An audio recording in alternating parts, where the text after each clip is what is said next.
বাংলা নিয়ে আমি অয়ন, একেবারে নিউজ 18 বাংলার খবরের রান্নাঘর থেকে সরাসরি আজকে যে বড় বড় খবর, সেই বড় খবরের দিকেই নজর রাখবো। দিনভর যে খবরে ছিলাম আমরা, 11 ঘন্টা পর সুবোধ চক্রবর্তী প্রাক্তন পুরপ্রধান উত্তর দমদমের এবং তাপস রায় বিধায়ক তাদের বাড়ি থেকে 11 ঘন্টা পর তল্লাশি জিজ্ঞাসাবাদ চালিয়ে ইডি বেরোলো। এখনো পর্যন্ত সুজিত বসুর বাড়িতে ইডির টিম রয়ে গেছে। সরাসরি চলে যাব প্রথমে, কারণ স্ক্যানারে তাপস রায় তার বাড়ি থেকে বেরিয়ে গেছে ইতিমধ্যে ইডি টিম।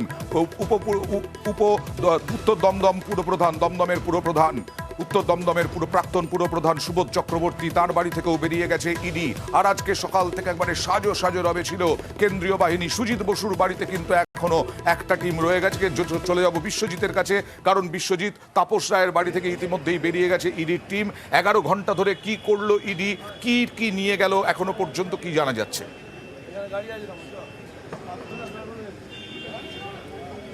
দেখো, তাপস রায় যেটা জানালেন যে তার কাছ থেকে তার নিজের যে ব্যবহার করা মোবাইল, একমাত্র মোবাইল, সেই মোবাইল ফোনটি নিয়ে যাওয়া হয়েছে।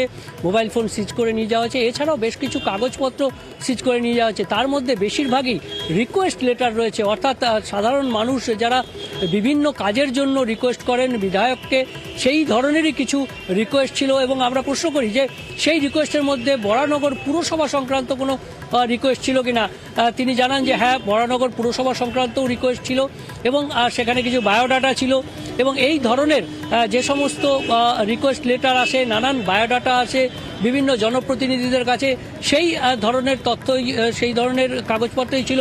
এবং তাপস রায়ের অফিস, যে 105 বিবি গাঙ্গুলি স্ট্রিটের যে নিচের তালার অফিস এবং বাড়িতে তাপস রায় নিজেই জানান যে প্রচুর কাগজপত্র রয়েছে, কারণ নানান সময়ে বিভিন্ন যে নথিপত্র কাগজপত্র আসে সেগুলো তিনি বাড়িতেই রাখেন।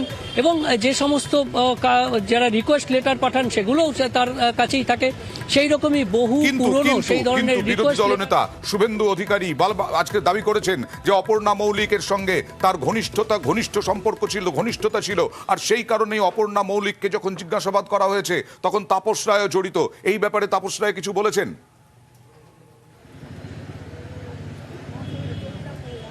একদমই, তাপস রায় বলছেন যে বিধায়ক, বরানগরের তিনি বিধায়ক এবং বরানগর পুরসভার চেয়ারপারসন অপর্ণা মৌলিক। কাজেই স্বাভাবিকভাবেই জনপ্রতিনিধি এবং সেই এলাকার একই দলের শাসক, সেই দলের তিনি চেয়ারপারসন এবং সেই বরানগর পুরসভা তার এলাকার মধ্যেই পড়ছে, তার বিধানসভা এলাকা।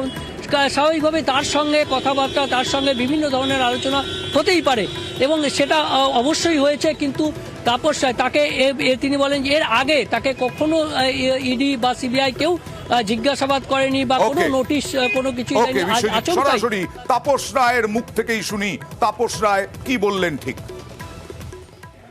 কোনো রকম নিয়োগ দুর্নীতির সঙ্গে কোনোভাবেই আমার জড়িত থাকার কোনো সুযোগও ছিল না, আর আমি জড়িত নইও। আমার তো ঘরে কাগজের বোঝা নিচে এবং ওপরেও, তো সেই কাগজের বোঝাগুলো সমস্ত ওরা বুঝলো, দেখলো। রাজনৈতিক জীবনে কোনো দুর্নীতির সঙ্গে আমি যুক্ত ছিলাম না, আজও যুক্ত নয়।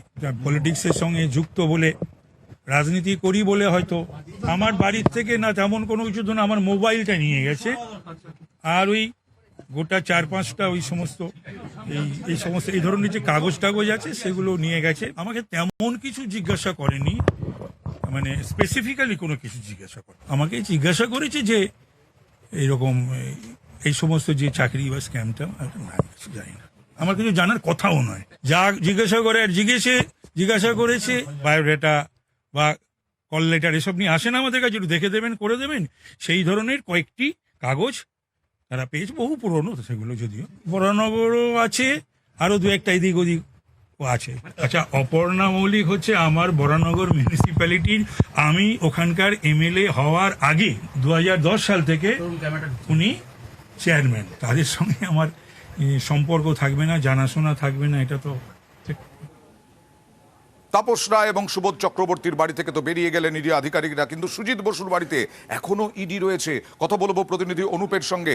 অনুপ, ইতিমধ্যেই তাপস রায়ের বাড়ি থেকে সুবোধ চক্রবর্তীর বাড়ি থেকে বেরিয়ে গেছে ইডির আধিকারিকরা, কিন্তু সুজিত বসুর বাড়ি থেকে একটা টিম বেরোলেও এখনো কেন আরো একটা টিম আছে? কেন্দ্রীয় বাহিনীও তো আছে, কেন?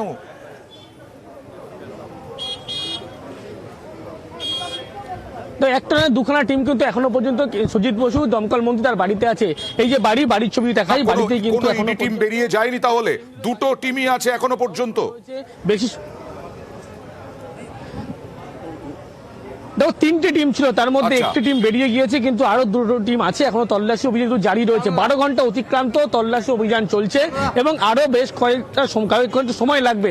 তার কারণ এখনো যে সমস্ত নিয়ম অনুযায়ী ইডি সিজার লিস্ট তৈরি করতে হয় কোনো কিছু ডকুমেন্ট দিতে গেলে, সেই সিজার লিস্ট তৈরি করার প্রক্রিয়া কিন্তু ইতিমধ্যেই চলছে।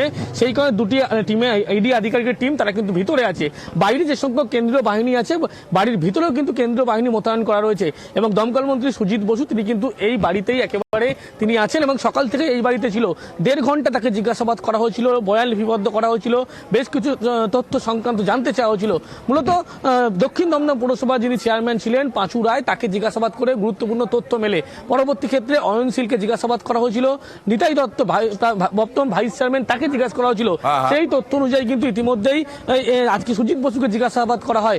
জিজ্ঞাসাবাদে বারবার কিন্তু যখন জিজ্ঞাসা প্রক্রিয়া শেষ, সেই সময় সুজিত বসু জানিয়েছিলেন বেশ কিছু ঘোষিত কর্মসূচি তার আছে, তিনি বেরোতে চান। যদিও ইডির পক্ষ থেকে কিন্তু একেবারে বেরোনো যাবে না এমনটা কিন্তু বলা হয়েছিল। তার কারণ তদন্তে পুরোপুরি সহযোগিতা করতে হবে, শেষ পর্যন্ত তল্লাশি অভিযান চলাপথ থাকতে হবে এমনটাও জানানো হয়। পরবর্তী ক্ষেত্রে আবারও বলা হয়েছিল স্বামী বিবেকানন্দের জন্মদিন উপলক্ষে তারই বিধানসভা কেন্দ্র, সেখানেই কিন্তু তল্লাশি অভিযান যেমন চলছে তার বাড়িতে এবং সেখানে একাধিক কর্মসূচি ছিল, সেই কর্মসূচি তিনি যেতে চান।